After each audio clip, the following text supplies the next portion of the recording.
Bienvenido, bienvenida si es que estás al otro lado de la pantalla de este canal de Irlesiana. Una tarde más, en esta ocasión la del 19 de agosto. Lo prometido es deuda y aquí nos encontramos de nuevo para comentar, después de escucharlos grabados con la maravillosa voz de María Pérez Collados, María Confusión, escritora, gran cantante, actriz, profesora de la escuela de teatro, en fin, muchísimas cosas, además de un ser humano excepcional que ha tenido a bien grabar los textos que he seleccionado, los dos últimos de los 4 que me parecieron pues que podían resultar muy interesantes de la primera propuesta del taller de escritura, que tiene su segunda clase mañana con su nueva propuesta de ejercicio que podéis realizar y que tendréis en esta ocasión hasta una semana para completar.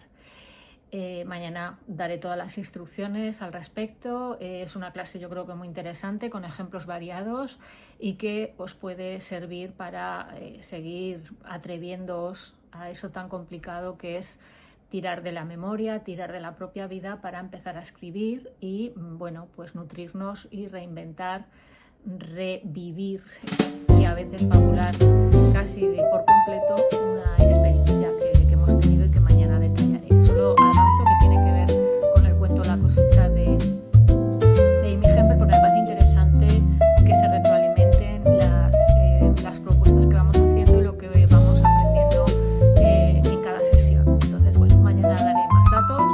Os recuerdo que agradezco mucho los comentarios, que creo que estaría muy bien que en el vídeo de hoy y en el de ayer pues participarais dando vuestra opinión sobre los diferentes textos que he seleccionado, aportando vuestras propias notas y vuestras impresiones, que siempre son muy de agradecer. También os agradecería que os suscribierais al canal para que siga creciendo y tengamos opción a otro tipo de actividades interesantes como los directos, y que bueno, pues utilicemos este canal como un espacio que demuestra que las redes también tienen sitio para la cultura, para exponer el conocimiento, la belleza, todo el repertorio de recursos que componen esto tan maravilloso, este instrumento de expresión y de defensa que es el lenguaje. Así que, bueno, vamos a empezar con los textos, si os parece, y voy a explicar un poco por qué los he seleccionado, porque estos y quizás no otros, porque me parece que tienen puntos en común, aunque son textos muy diferentes. Creo que los dos textos que he seleccionado, que vamos a escuchar a continuación y que iré comentando conforme los vayamos escuchando, tienen en común algo, y es el acierto que han tenido tanto el autor de uno de los textos como la autora del otro en elegir una voz muy apropiada para el relato. Vimos ayer, cuando comentábamos los textos de María Jesús y de Eva, que habían elegido muy bien el objeto y desde luego el tono también era muy apropiado. Bueno, pues yo creo que en este caso es el rasgo que más me ha interesado, más incluso que el objeto que han seleccionado, que tiene, por supuesto, mucho tino. Son objetos que también nos hablan de un momento vital, de una manera de ver el mundo, de una época histórica, ¿no? De una época concreta de la historia de nuestro país, en uno de los casos. Bueno, eso me parece que está muy bien, pero sobre todo me gusta que han elegido muy bien una voz llena de personalidad, llena de matices. Son voces falibles, me refiero a que son personajes no perfectos. En un lado tenemos un texto que va a optar por la venganza y en otro tenemos un texto que opta por el reconocimiento de casi de una equivocación o de un capricho, ¿no? Y me parece que esa manera de establecer en textos tan breves un yo tan definido a mí me ha encantado, me ha gustado mucho. En los dos textos hay humor también, hay en uno pues cierta empatía con el objeto, que veremos también a quién me ha recordado y por qué digo esto, Y bueno, pues vamos a pasar a hablar de los textos en concreto y anunciar quiénes son las personas, bueno, pues que han tenido a bien mandarnos estos textos y que yo agradezco mucho porque me ha venido muy bien para que los pudiera seleccionar. El primer texto se titula La tetera marroquí y lo ha enviado, Beatriz Zamorano. Vamos a escuchar el texto y seguimos conversando. Aún no bebo té, pero lo beberé. Aún no diferencio los metales puros de las aleaciones, pero lo haré. Lo que ya sé es dibujar, y esa tetera de la vitrina del bazar es tan dibujable. Mira su tapa en forma de cúpula de las 1001 noches. Mira su base redondita como el sol y bien asentada. Mira su cuerpo brillante, labrado por un delicado orfebre del mercadillo. Mira su asa, más elegante no puede ser. ¿Y su pico? ¿Cómo verterá el chorrito? ¿Podré levantarla para lanzar el té desde arriba? No te adelantes, frena, pero si aún no bebes té. Regateo y me la quedo. Por la noche la miro, la acaricio, la fotografío y cuando ya no puedo más la dibujo. Desde arriba, en 3×4, de perfil, vuelta y media. Este extraño lugar es perfecto para dibujar. Ya en casa la tetera preside la vitrina principal y poco a poco me acostumbro al sabor del té. Mucha menta y más azúcar. Ella hace la magia. Me devuelve un líquido con sabor a verano, risas y viajes. Pero con el tiempo se oxida y después amarillea. Será por el sol. Tal vez si la oculto detrás. En mis cumpleaños me regalan otras teteras, una de cristal y luego otra de hierro fundido. Y un día de limpieza la encuentro, la reencuentro. Mi primera tetera marroquí me mira triste desde el fondo de la alacena. Te devolveré a un lugar privilegiado, un lugar donde todos te aprecien, te recorran con sus ojos, calibren tus proporciones y te dibujen. La llevo a la academia donde los estudiantes se pelean con sus curvas perspectivas, con el asa y con la tapa cúpula de Oriente. Es tan sencilla que es complicada, así que la retiran a la parte de atrás. Otra vez oculta. Pero un día llega Sara, la mujer de la limpieza con ojos de sol y olor a menta, y la encuentra y la redescubre y se la lleva a su vitrina. Bueno, como habéis podido ver, es un texto, y oír más bien, es un texto lleno de encanto, lleno de personalidad y lleno de algo que a mí me ha llamado mucho la atención, ¿no? en el relato. Yo creo que hay bastantes aciertos en el texto. Creo que elegir la tetera marroquí nos habla de una personalidad, ¿no? De alguien que viaja, de alguien que intenta capturar una experiencia a partir de un objeto, una experiencia propia del lugar que se ha visitado a partir del objeto que ha elegido. Y me gusta mucho porque tanto Beatriz como la otra persona que ha sido seleccionada han hecho un zoom muy revelador del objeto, ¿no? Un zoom además que en el caso de Beatriz lo que hace es dejar clarísimo que tenemos a una persona que vuelca su profesión, su pasión por la pintura en esa mirada que proyecta al objeto. Tenemos una mujer que lo que hace es enamorarse a primera vista, casi como si fuera una lámpara maravillosa, como si fuera un objeto propio de un cuento de las 1001 noches, enigmático y cargado de propiedades mágicas, de dones. Se enamora de él, aunque, como bien confiesa, aún no bebe té, ¿no? Y esa es la primera cosa que sabemos de ella. Va a comprarse una tetera para empezar a beber té, ¿no? Y esto me ha recordado un verso maravilloso bueno, más que un verso, es una especie de texto breve de César Vallejo que decía: no me levanto el cuello del abrigo, es así, vamos, aproximado, no me levanto el cuello del abrigo porque esté nevando, creo que dice, sino para que nieve, ¿no? Entonces me parece, es algo así, pero creo que es como establecer un pensamiento mágico de llamar, de convocar, de conjurar algo que deseamos que ocurra a partir de un gesto, en este caso de un objeto. Me compro la tetera porque, bueno, voy a beber té, ¿no? Voy a aprender a beber té. Entonces eso es lo primero que a mí me atrapó del relato, la primera frase, ¿no? Esa primera frase, que voy a abrir mi ordenador, a ver si lo localizo pronto y no me pasa como ayer, y así lo vamos leyendo y lo vamos comentando, bueno, pues todos y todas a la limón, ¿no? Yo creo que sí, que lo voy a conseguir. Sí, lo tengo aquí en primera línea. Bueno, dice, aún no bebo té, pero lo beberé. Entonces es toda una declaración de intenciones. Nos está dejando claro que va a hacer algo que estoy mirando, porque ayer ya sabéis que tuve un episodio con mi cachorrillo, con Lorca, que estaba intentando capturar un objeto tan valioso como la tetera marroquí. Entonces, si me veis mirar a ese lado, tiene que ver con que se aproxima un corte de nuevo, ¿no? Bueno, volviendo al texto. Yo creo que lo que está haciendo aquí es una declaración de intenciones. Aún no bebo té, pero lo beberé, ¿no? Y es una frase que yo creo que es casi una profecía autocumplida, ¿no? Yo voy a decir esto para hacerlo, voy a cumplir con esto que acabo de manifestar, ¿no? En voz alta. La segunda frase os voy a decir también algunas cosillas que tienen que ver con el estilo, porque yo creo que os puede servir.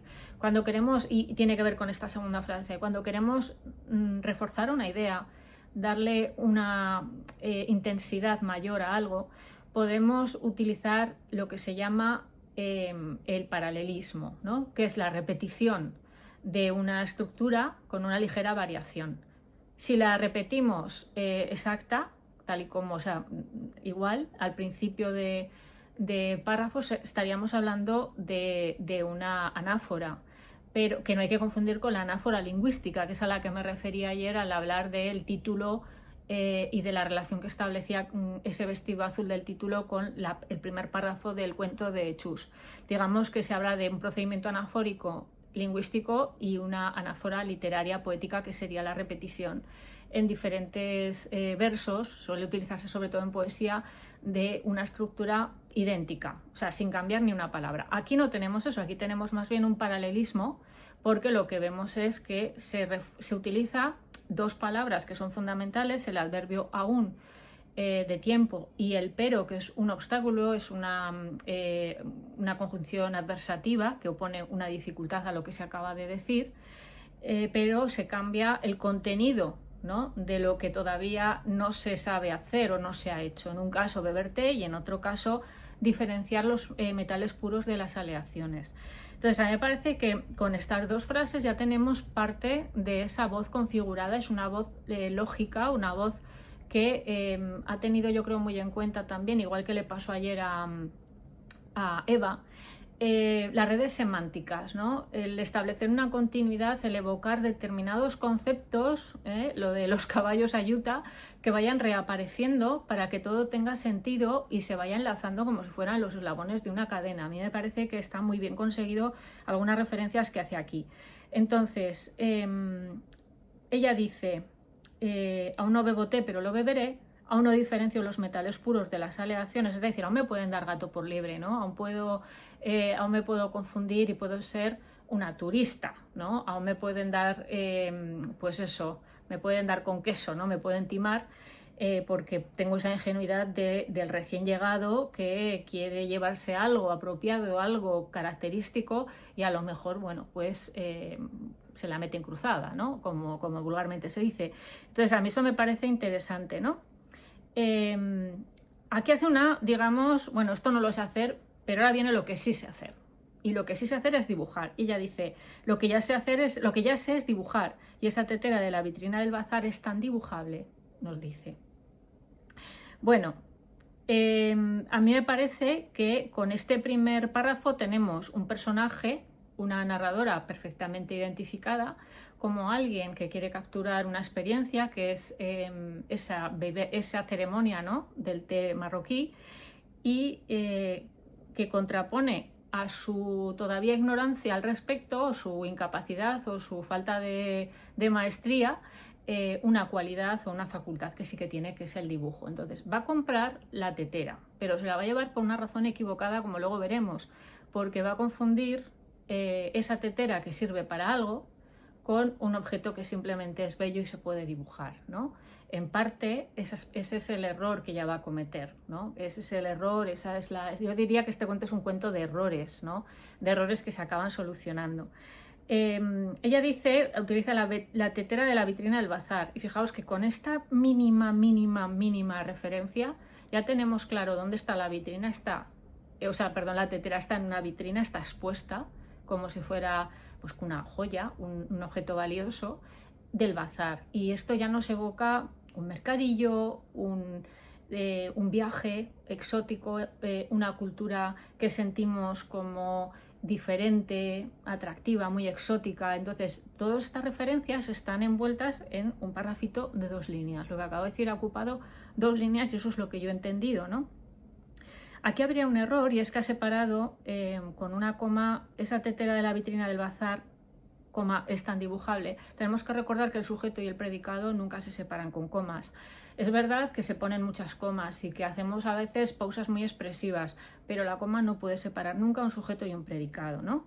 Esa tetera de la vitrina del bazar es el sujeto, con su complemento, que es un sintagma preposicional que incluye otro, y el verbo rige, digamos, o hace como cabeza, ¿no? Como cabeza del predicado, que tiene pues un atributo, que sería esa característica de ser dibujable, ¿no? De que algo es susceptible de ser dibujado. Bien.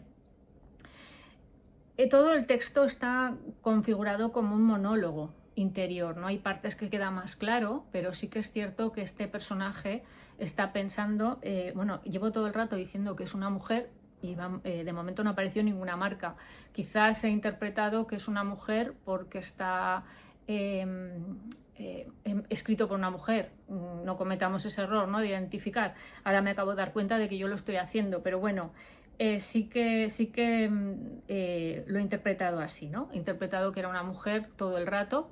Creo que no hay ninguna marca, con lo cual también podría ser un narrador si no me equivoco. Iremos viendo, pero creo que no hay ninguna marca de género. Bien, ahora este narrador o narradora se dice a sí misma: mira su tapa en forma de cúpula de las 1001 noches. Aquí empieza el zoom revelador. Es como que necesita convencerse de que se tiene que llevar esa tetera. Pues todavía no bebe té, pero es que la puede dibujar. Mientras tanto, por el camino la puede ir dibujando, ¿no? Y entonces ella, o él, con su mirada de artista, lo que hace es buscar los alicientes que tiene. Y aquí yo veo una cosita que se puede solventar muy fácil, que no estaría mal, como lo ha configurado Beatriz, pero creo que puede quedar todavía mejor. Dice: mira su tapa en forma de cúpula de las 1001 noches. Y aquí ya tenemos una referencia arquitectónica. La tapa es una cúpula, es lo alto del edificio, ha creado una asociación de ideas muy inteligente, pero es que además es una cúpula de las 1001 noches. Si nos imaginamos la típica cúpula rizada, que parece como un helado, ¿no? Una cúpula de helado de un cuento de las 1001 noches. Aquí ya hay una mirada soñadora, hay una mirada que fabula, hay una mirada de alguien que crea al mirar una realidad diferente de la que tiene, buscando en su equipaje mental referencias lectoras, que tienen que ver con los cuentos infantiles, sobre todo, ¿no? Con los cuentos que conocemos de las 1001 noches, y que nos ponen en contacto pues con esa realidad tan diferente, tan mágica, tan evocadora, de un mundo donde puede pasar de todo, porque es de una fantasía apabullante, ¿no? Mira su base redondita como el sol y bien asentada. Mira, primero ha mirado lo que está arriba y luego mira la base y la compara en la forma ovalada con el sol, ¿no? En la forma circular, mejor dicho, con el sol, redondita. Yo soy bastante poco dada a los diminutivos, pero yo creo que aquí tiene un matiz afectivo que le va bien al texto. Hay que tener cuidado con estos sufijos, son muy peligrosos y a veces hacen muy cursis los textos, ¿no? Le da un aire aniñado al texto que a veces no conviene. Yo creo que aquí sí, ¿no? Y fijaos que ha vuelto a repetir, hay también un paralelismo: mira, ¿no? Mira, y se lo está diciendo el narrador o narradora a sí mismo: convéncete, ¿no? De que tienes que llevarte esta tetera. Mira su cuerpo brillante, labrado por un delicado orfebre de mercadillo. Y aquí tenemos otro dato contextual que viene muy bien. Esas teteras están hechas a mano por alguien que trabaja el metal, ¿no? Y que tiene toda la pinta de ser auténtica. Es un orfebre, es un artesano, es alguien que construye pequeñas joyas con ese metal, ¿no? Con esa, normalmente yo creo que son plateadas, y no sé si, no me gusta el té y no puedo hablar mucho de esto, pero creo que son unas teteras plateadas, por lo que he podido ver, que parecen desde luego muy valiosas, ¿no? Sí que es verdad que tienen un aire muy apañado, muy de cosa bonita, de cosa que te gusta mirar, ¿no? De cosa exquisita. Mira su asa, más elegante no puede ser. Entonces, además tiene como una gracia, la forma que tiene de autoconvencerse, ya está haciendo de vendedora de la tetera, ¿no? O el narrador. Y su pico, ¿cómo verterá el chorrillo? ¿Podré levantarla para lanzar el té desde arriba? Porque claro, la ceremonia del té implica toda una parafernalia, unos ritos que hay que conocer, ¿no? Y uno de ellos es lanzar el té desde alto, ¿no? No te adelantes, frena, pero si aún no bebes té, y aquí sale pues la voz, digamos, diabólica del sentido común, que intenta convencer a la narradora o al narrador de que no se compre la tetera, que no bebe té. Regateo y me la quedo. Este verbo regatear también nos da idea de que la primera parte del relato se está desarrollando en el propio Marruecos, en un mercadillo marroquí, porque además está ese juego con el vendedor, ¿no? De, venga, vamos a pactar, vamos a acordar un precio que nos parezca justo a ambos, y tú vas a tener la sensación de ganar, seguramente vas a ganar, y yo también como comprador o compradora, aunque me la podría haber llevado más barata, ¿no? Entonces eso me parece también interesante. Por la noche la miro, la acaricio, la fotografío. Está mirándola como un artista, está mirándola como alguien que está pensando en la belleza del objeto, en la belleza plástica, en lo que le inspira para hacer una creación artística esa pequeña joya plateada, ¿no? Y cuando ya no puedo más, la dibujo. Aquí sale la verdadera pulsión, quiero dibujarla, ¿no? Me gusta esta tetera, aunque no beba té, porque la puedo dibujar, que es lo mío. Desde arriba, como el chorrito, ¿no? En tres cuartos, de perfil, vuelta y media, es decir, la va girando y va buscando la mejor perspectiva. Este extraño lugar es perfecto para dibujar. Nos quedamos sin saber muy bien en qué extraño lugar está. Creo que está en Marruecos, pero no sé en concreto, ni falta que nos hace, es de esas referencias que lo que dejan claro es el estado de ánimo del personaje, ¿no? Que está muy a gusto dibujando donde está. Esta segunda parte que empieza aquí ya es en casa, es decir, ya ha extirpado la tetera de su lugar de origen, de su patria, y se la ha llevado, ¿no?, a su casa. Y dice, ya en casa la tetera preside la vitrina principal. Y me gusta porque va a hacer esto que os comenté que es interesante, de darle un matiz personificado al objeto, con verbos sobre todo que indiquen acciones que no pueda realizar un objeto. Presidir, es decir, dirigir o ostentar una presidencia, ¿no? Está utilizado de una manera metafórica, pero sí que nos da la sensación de la jerarquía, del poder que tiene esta tetera dentro de las demás, ¿no? Y vuelve a estar en una vitrina, ya no en la del escaparate cuando era un objeto comprable, sino en la de la casa de la persona que está contándonos la historia, ¿no? Poco a poco me acostumbro al sabor del té, es decir, ya bebe té y se va acostumbrando, aunque bueno, pues al principio no parece ser algo que no le haya supuesto esfuerzo, sí que le ha tenido que hacer un pequeño poder, ¿no?, de una fuerza de voluntad, mostrar una fuerza de voluntad al beber. Dice, mucha menta y más azúcar, porque es lo que se le pone al té en Marruecos. He leído que es toda una ceremonia, que se piensa que el té viene de Alá, que hay mucho trasiego de burritos cargados de menta, que es una hierba muy refrescante. El té marroquí parece ser que es muy amargo. Yo ya os digo que no lo he probado, que yo soy cafetera más bien, y mucho azúcar. Entonces aquí se nos están dando pistas que luego van a tener su importancia, ¿no? Es los caballos de Utah, de los que os he hablado con la cosecha.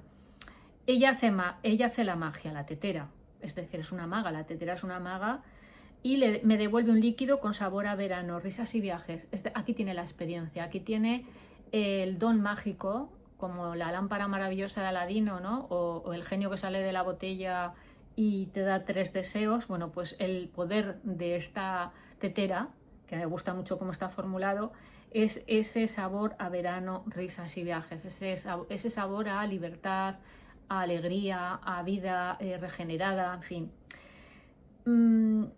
Me gusta muchísimo este cuento porque me ha recordado los cuentos de Andersen. Los cuentos de Andersen, que voy a poner en la descripción algunos para que veáis a qué me refiero, en muchas ocasiones muestran una empatía hacia los objetos.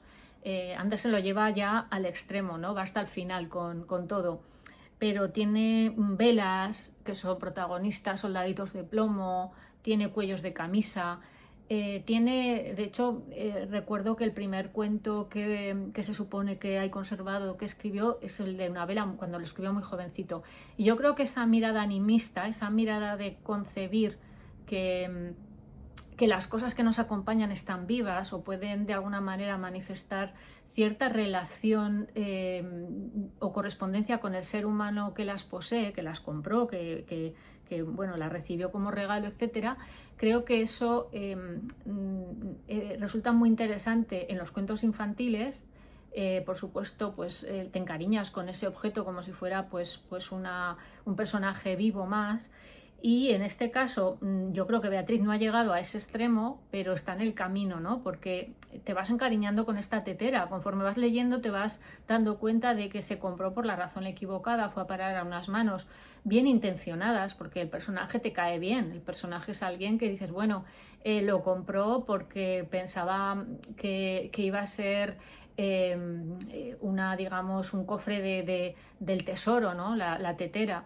Y durante un tiempo lo es, pero el ánimo humano es mudable y somos muy volubles. Y enseguida, como nos pasa a continuación, esta tetera pasa como con la muñeca favorita, como con el soldadito de plomo que se queda cojo, ¿no? Que se rompe y ya deja de ser el juguete estrella. Bueno, pues esta tetera pasa el tiempo y el uso que se le ha dado la desvirtúa, la convierte en algo desechable, ¿no? Y dice, pero con el tiempo se oxida y después amarillea. Va perdiendo la belleza de joya que tenía, ¿no? Se oxida, adquiere un tono más herrumbroso, ¿no? Tiene un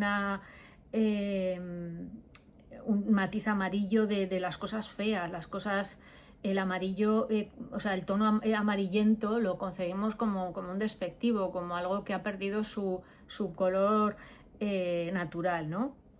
Será por el sol, se lo intenta explicar. Tal vez si la oculto detrás, entonces, claro, se ha amarillado porque está en primera línea en la vitrina, la oculta y entonces se medio olvida de la tetera porque van llegando otras, ¿no?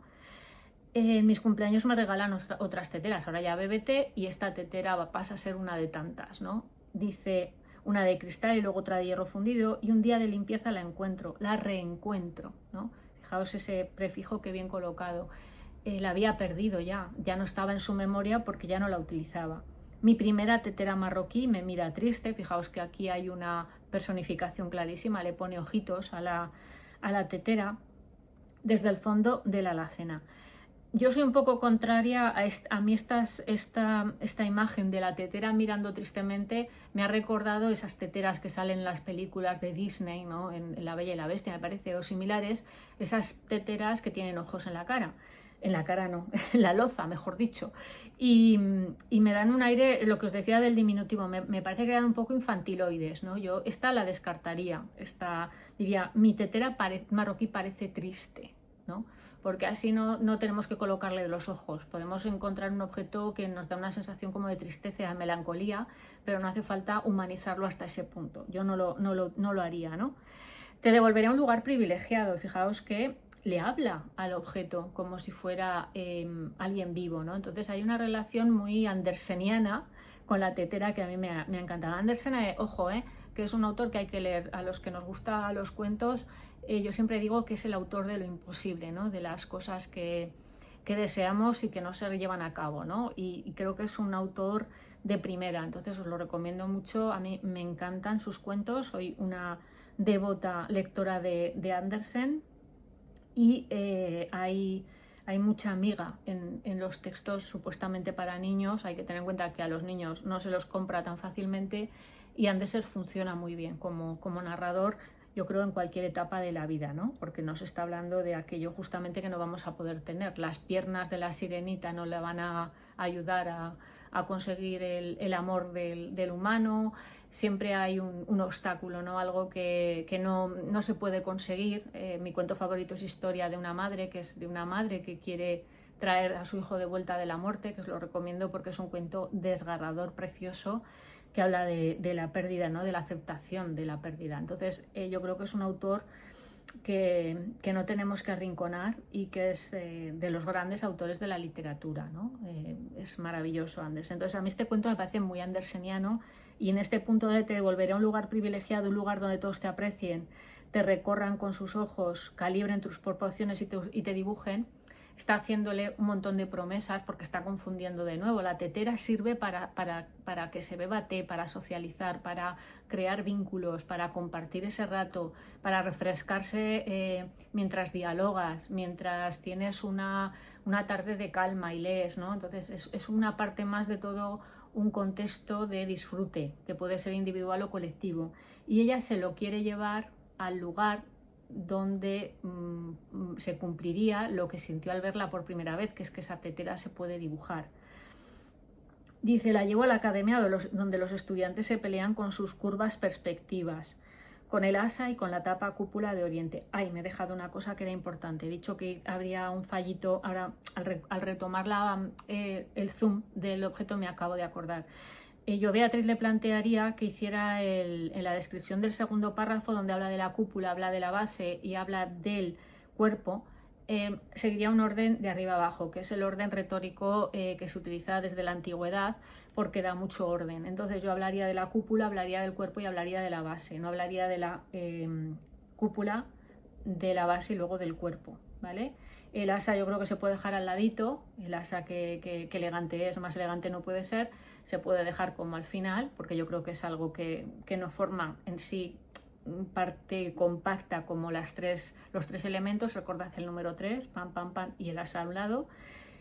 Y yo creo que quedaría muy bien así, ¿vale? Que se me ha olvidado comentarlo después, me he ido de una cosa a otra. Bueno, es que aquí volvíamos a los elementos que definían la tetera, ¿no? Y dice, lo lleva para que los estudiantes la pinten. He buscado lo de curvas perspectivas, que imagino que será una terminología propia del dibujo, de la plástica, pero no lo he encontrado. He encontrado curvas en perspectiva, porque me gustaría saber en qué consiste. Tengo como una vaga intuición, ¿no? de esto, pero puede ser tan falsa como esos matices que otorgamos a las palabras que no buscamos en el diccionario. Yo no la he encontrado. Curvas en perspectiva sí, pero curvas perspectivas no. Con el ase, con la tapa cúpula de Oriente. Yo aquí vuelvo a decir lo mismo. Diría con la tapa cúpula de Oriente, que fijaos que añade un matiz. Antes era cúpula 1001 noches y aquí habla de Oriente. Son términos parecidos, son matizaciones, son variaciones que ayudan a enriquecer. Y volvería a poner la tapa cúpula de Oriente arriba, las curvas perspectivas y el asa, ¿no? como último elemento, pero esto ya es decisión de la autora. Me encanta esta frase: es tan sencilla que es complicada. Es verdad, hay cosas, hay situaciones, hay personas que son tan sencillas que son complicadas, y creo que esta frase es un aforismo perfecto, ¿no? Igual que veíamos ayer esa digresión acerca de los seres humanos que contenemos mientras vamos haciéndonos mayores de Eva, yo creo que esta frase resume la profundidad y el enigma de la tetera. Es tan sencilla que es complicada, ¿no? Y esta persona parece que lo llega a entender. Así que la retiran a la parte de atrás otra vez oculta, es decir, sufre la segunda defenestración. Una por la persona que la compró pensando que iba a poder dibujarla, y luego bebió té, pero cuando la tetera dejó de ser tan bonita se olvidó de ella. Ahora estos alumnos y alumnas encuentran que es muy difícil dibujarla, ¿no? No tienen la facilidad de la persona que les da clase y la retiran, la defenestran, la exilian, digamos. Y dice, pero un día llega Sara, la mujer de la limpieza, con ojos de sol y olor a menta, y la encuentra, la redescubre y se la lleva a su vitrina. Fijaos qué cierre. Sara sí que sabe. Yo a Sara me la imagino una mujer marroquí, una mujer que tiene olor a menta, que viene con la menta incorporada, ¿no? Y con esa tradición, con esa cultura de se endulza, se refresca el té con la menta, se hace más amable el té con la menta. Es una mujer de la limpieza, es una mujer humilde que en cambio tiene la experiencia y la sabiduría de entender a la tetera, y esta va a ser la propietaria adecuada, ¿no? Dice, la redescubre y se la lleva a su vitrina. Fijaos, vuelve a aparecer la vitrina, es la tercera vitrina de la tetera. La primera estaba en la tienda, la segunda en casa de la protagonista y la tercera será la vitrina de Sara, ¿no? Me parece de verdad un cuento muy eficaz, muy bonito de leer, muy dulce, muy de reconocer una mentalidad entre romántica y consumista por parte del personaje. Es un personaje que se confunde, es un personaje, como decía antes, falible, pero que,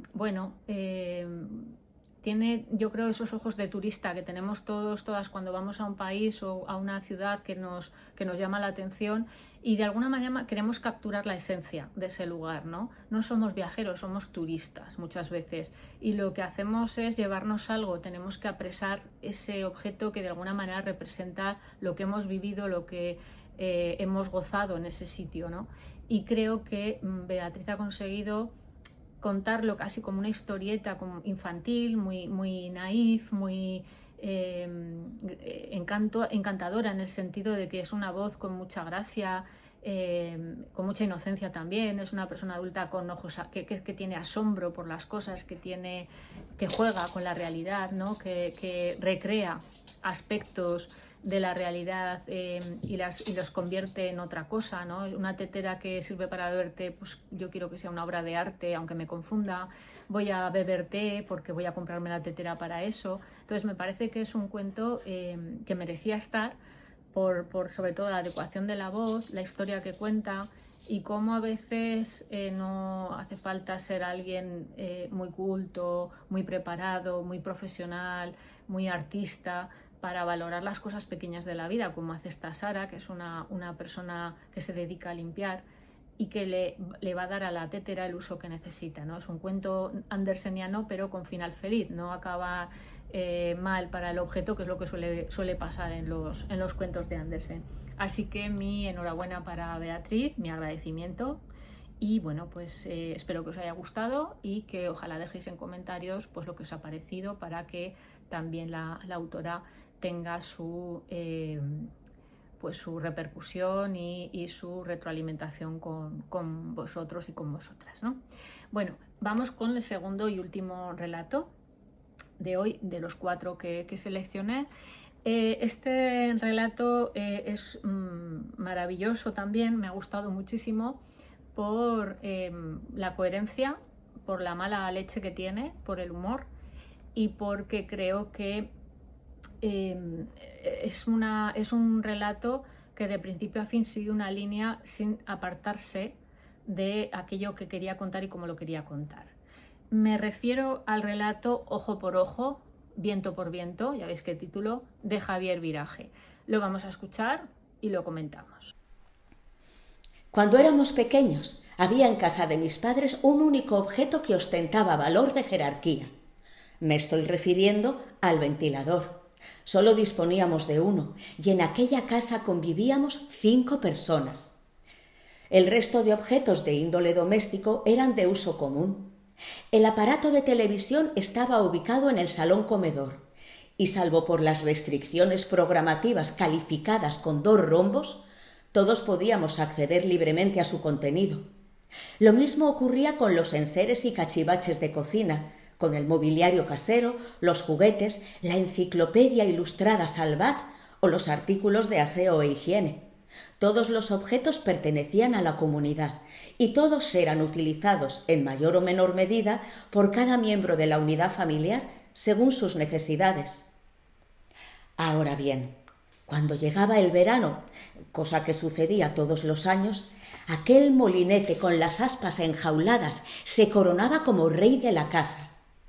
Mi padre decía que durante la canícula el mejor amigo del hombre dejaba de ser el perro y pasaba a ser el ventilador. Pero había una regla no escrita que convencionaba el uso y disfrute del aparato.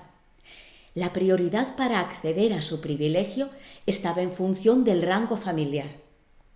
Yo ocupaba el 5.º lugar del escalafón, y eso significaba, y de hecho significó, que en los 3 meses de verano no habría un solo instante en el que la ventolera del aparato me diera de lleno y me permitiera rebajar el sofocón o pegar ojo antes de las 2 de la madrugada. La jerarquía es la jerarquía, hijo. Ya lo entenderás cuando seas mayor. Y me hice mayor, y mis padres se hicieron aún más mayores. De hecho, mi madre falleció hace 2 veranos, y ahora mi padre vive conmigo en mi casa, donde le he acondicionado una habitación en exclusiva para él. Casi no sale a la calle porque una artrosis galopante le impide prácticamente caminar. No lo echa de menos. Únicamente en verano, porque dice que se asfixia, que el calor le hace perder el apetito y que no lo deja ni dormir. Yo le digo que no puedo hacer nada para solucionarlo, que solo tengo un ventilador en casa y que la jerarquía es la jerarquía, que me he hecho mayor y que ahora lo entiendo. Bueno, pues ya lo habéis podido disfrutar, este relato, que como digo se titula Ojo por ojo, viento por viento, y que, bueno, a mí me ha gustado muchísimo. Yo creo que tiene en común, por ejemplo, con el relato sobre todo de Eva, de ayer, esos momentos que determinadas generaciones hemos vivido de una intrahistoria familiar marcada pues por la escasez, por el ahorro, por la austeridad, por también una jerarquía absolutamente vertical, ¿no? que convertía al padre, cabeza de familia, en una especie de rey doméstico, de señor que regía el destino de los que andaban por debajo de la pirámide. Y bueno, pues esta situación, esta sociedad o microsociedad estamental que se vivía en muchos domicilios, en muchas casas, yo creo que está perfectamente plasmada en el texto de Javier y que remite a la misma época, digamos, que el texto de Eva, ¿no? Yo creo que el título tenemos que tenerlo en cuenta. En los cuentos viene muy bien jugar.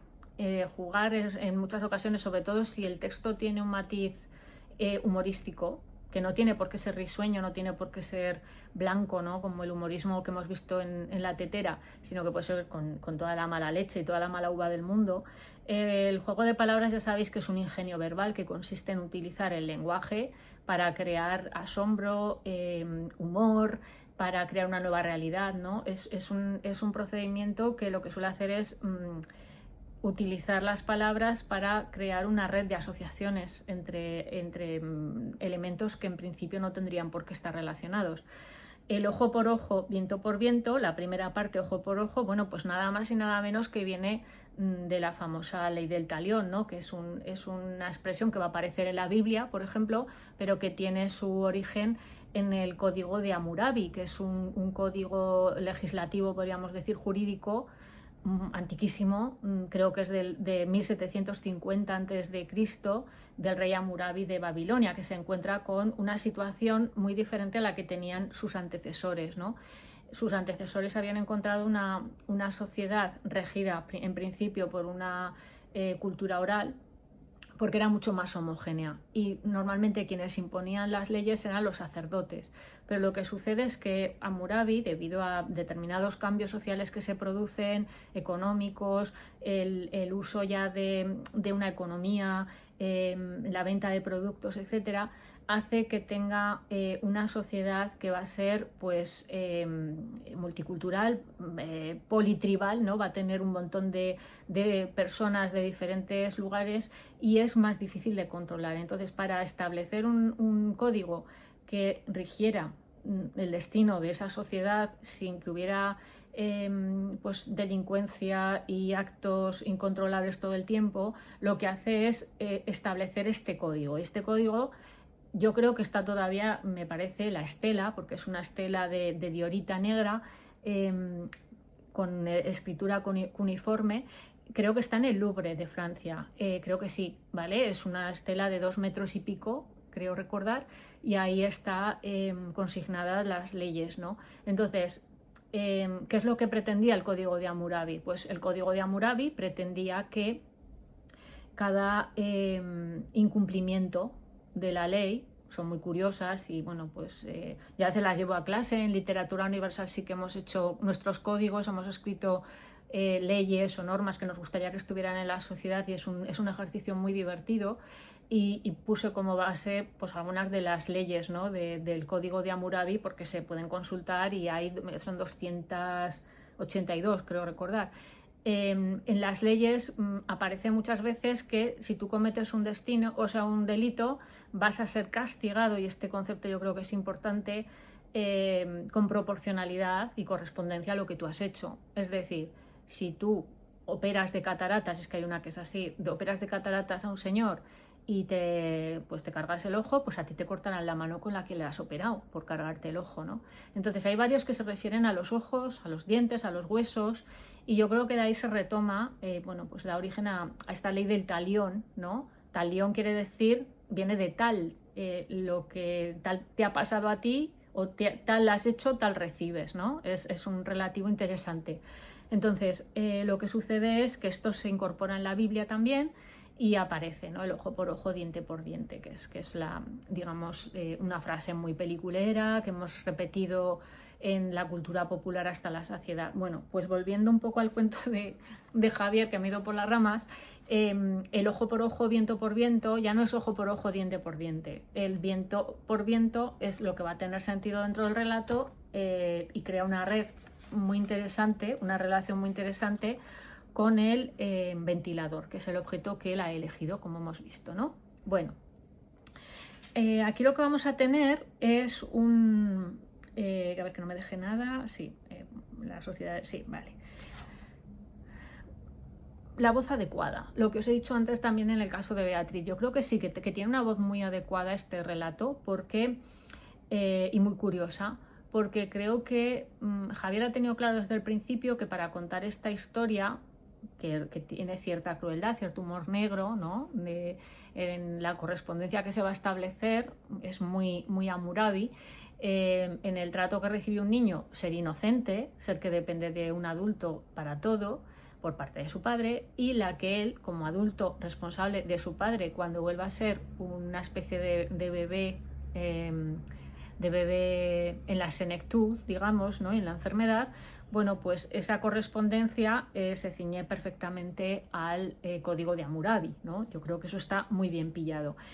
En cuanto a la voz, yo creo que es una voz que lo que hace es jugar mucho con los términos jurídicos, con el tono procedimental, ¿no? Digamos, sumario que tiene todo el relato. Desde el punto de vista de cómo se configura esa familia no hay ternura, hay una verticalidad, hay una pirámide estamental, y el padre es quien manda y el padre es el que decide cómo se imparte el viento en ese domicilio, ¿no? Para disgusto de las personas que van detrás, que imaginamos que es una madre y que son 3 niños, ¿no? Porque es un total de 5 personas. No se detalla nada porque es un texto muy aséptico en realidad. Es un texto donde no hay afectividad, pues porque está claro que el padre no la da y no la recibe, tampoco cuando correspondería, ¿no? Entonces me parece que es un texto donde prevalece el sentido del humor y la coherencia a la hora de elegir una voz y un formato, un molde para contar la historia, ¿no? Creo que eso está muy bien elegido. Vamos con el cuento y lo vamos leyendo y os voy comentando cosillas que a mí me han gustado, espero que estéis de acuerdo. Dice, cuando éramos pequeños había en casa de mis padres un único objeto que ostentaba valor de jerarquía. Entonces, ya nos sitúa. Nos sitúa no solo desde el punto de vista espacial, sino desde el punto de vista tonal, desde el punto de vista del ambiente, de la tesitura que va a tener el relato, ¿no? Cuando éramos pequeños, no sabemos, o sea, cómo se llamaban los hermanos, ni si es el mayor o el pequeño. O sea, aquí es un texto totalmente diferente a cómo estaba enfocado el de Eva, donde se nos decía yo era la mayor, contaba de la madre con cierta ternura, del padre, ¿no? Y admiración por los sacrificios que hacían. Aquí no, todo eso va a desaparecer. Había en casa de mis padres, y aquí no dice en mi casa. es la casa de los padres, es la casa gobernada por los padres. Entonces, desde ahí, que estamos a mitad de la primera línea, ya se establece esa jerarquía vertical de la que os hablaba.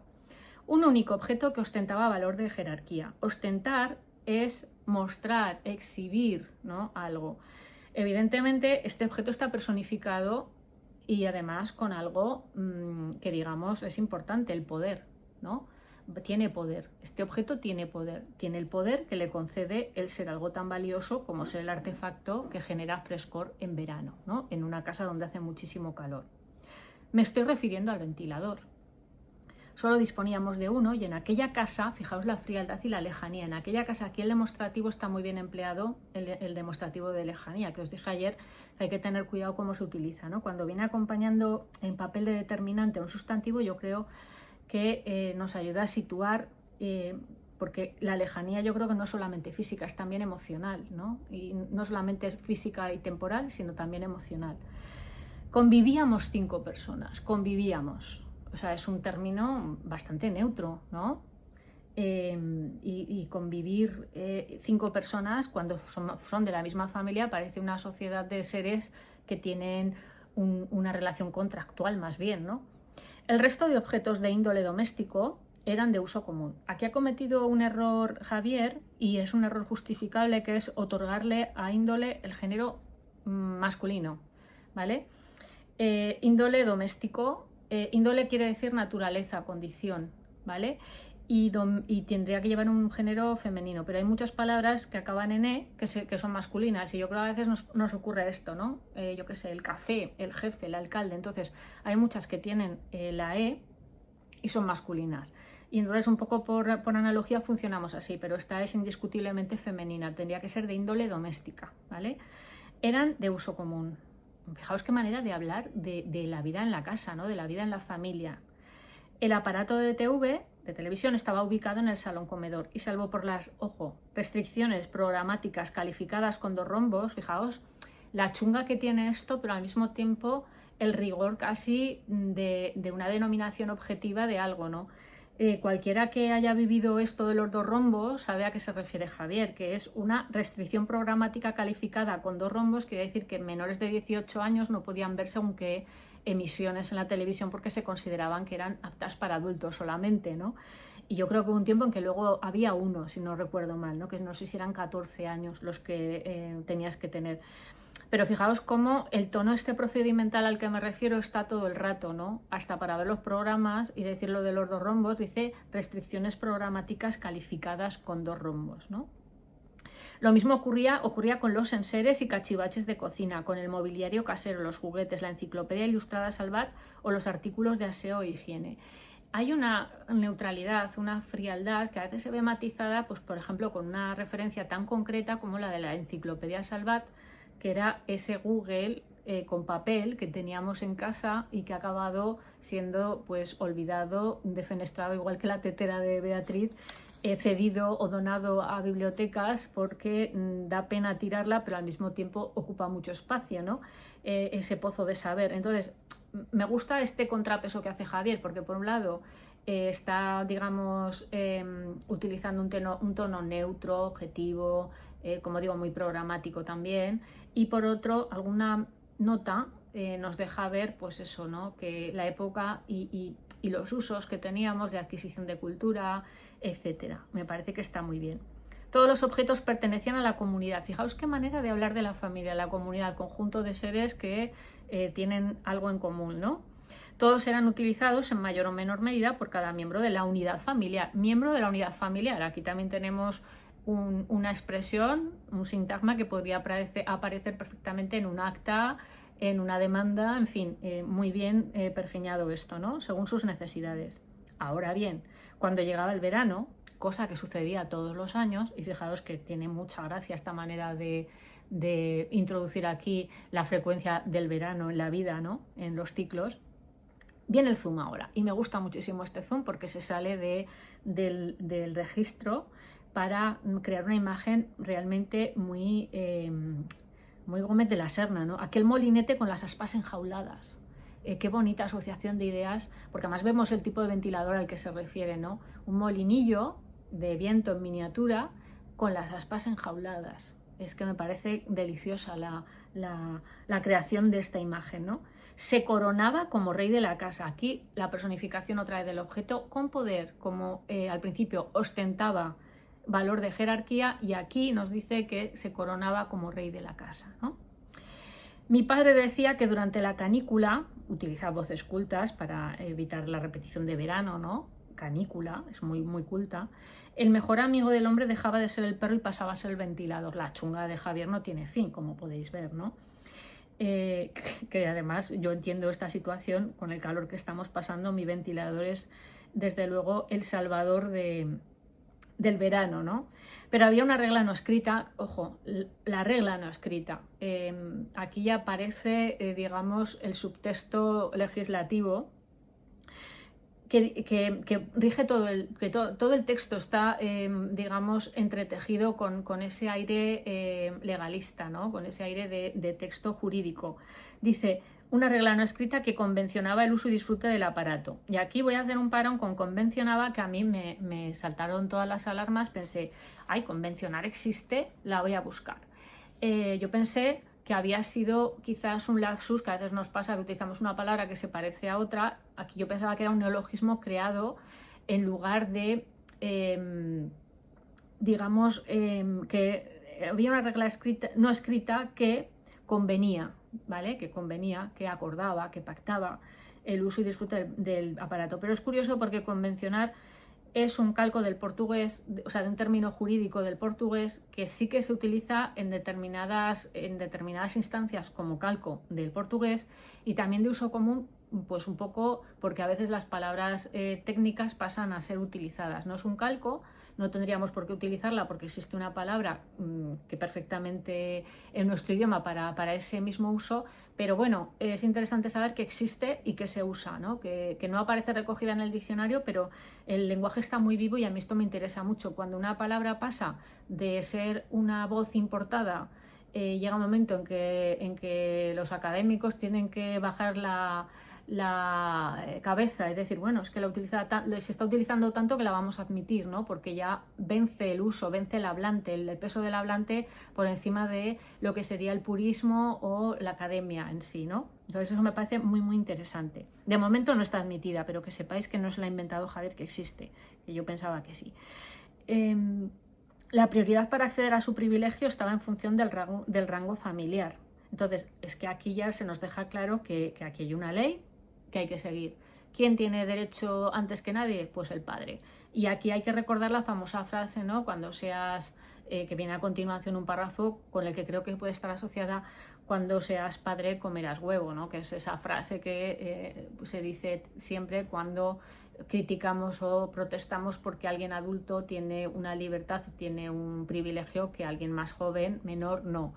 Y bueno, pues esa frase viene de cuando se suponía que como el padre era el que hacía el esfuerzo, el único que salía a trabajar y tenía que comer bien, pues la única proteína, el huevo, no era algo que se podía comer todos los días, ni todos los miembros de la familia, y se reservaba esa proteína que resultaba pues reconstituyente para que se la comiera el padre, ¿no? Entonces eso es interesante porque yo creo que este huevo y este padre está todo el rato sobrevolando el relato, ¿no? Dice: la prioridad para acceder a su privilegio estaba en función del rango familiar. Yo ocupaba el 5.º lugar del escalafón, es decir, si son 5, este es el más pequeño, ¿no? Ahora, con esta frase yo creo que queda claro, pero no vamos a tener mucha más información. No sabemos ni cómo se llaman los hermanos, ni si son chicos, chicas. Sabemos aquí que él era el último. Él era el que recibía el último el baño de frescor, ¿no?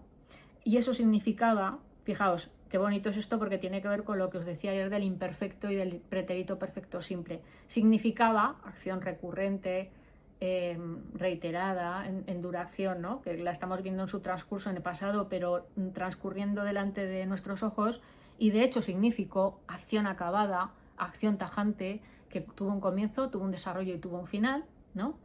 Que en los 3 meses de verano no habría un solo instante en el que la ventolera del aparato me diera de lleno y me permitiera rebajar el sofocón o pegar ojo antes de las 2 de la madrugada.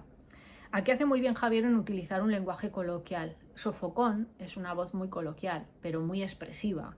Y pegar ojo también es una manera muy expresiva de decir no pude dormir, ¿no? No pegar ojo. Entonces está muy bien que utilizamos estas frases que son tan vivificantes, que dan tanto color, tanta gracia al texto que hayamos escrito.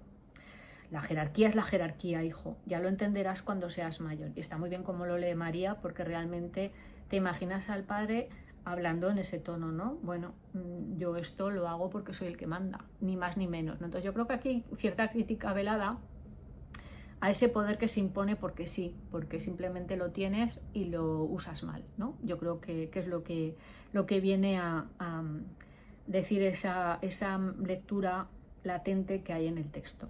Y me hice mayor, cambié el párrafo y mis padres se hicieron aún más mayores. Y aquí querría hacer una pequeña observación acerca del uso del más mayores. El mayor ya es un superlativo, ¿vale? Es un adjetivo del grado comparativo que es el superlativo absoluto. Nada puede ser más grande que mayor o más viejo que más dado en años que mayor, ¿no? Cuando se utiliza como término de comparación es incorrecto cuantificarla, ponerle un tan, ponerle un muy, poner un más como aparece aquí, porque no se admite. Pero si no establecemos comparación entre dos términos, pues podemos utilizar el más delante de mayor, ¿no? Que es lo que sucede aquí. Fueron más mayores de lo que ya eran, ¿no? Es una característica que es los propios personajes sin comparar con nadie. La tienen ya. De hecho, mi madre falleció hace 2 veranos, la madre no habíamos sabido nada hasta el momento, y ahora mi padre vive conmigo en mi casa. Fijaos, mi padre vive conmigo en mi casa, ya no es aquella casa ni es la casa de mis padres, ¿no? Que yo creo que aquí los determinantes son muy ilustrativos también. Casi no sale a la calle porque una artrosis galopante le impide prácticamente caminar. No lo echa de menos. Únicamente en verano porque dice que se asfixia, que el calor le hace perder el apetito y que no lo deja ni dormir. Entonces aquí vemos que otra tanda de 3 cosas, ¿no? Se asfixia, el calor le hace perder el apetito y no lo deja ni dormir. Es decir, una sintomatología de ola de calor tremenda. Y son 3. Recordaos del número 3, que siempre no pongáis nunca 4 cosas. Bueno, algunas veces sí que lo podéis poner, pero que una buena manera de empezar a escribir es tener en cuenta estos pequeños consejillos de, bueno, voy a tirar la regla del 3, ¿no?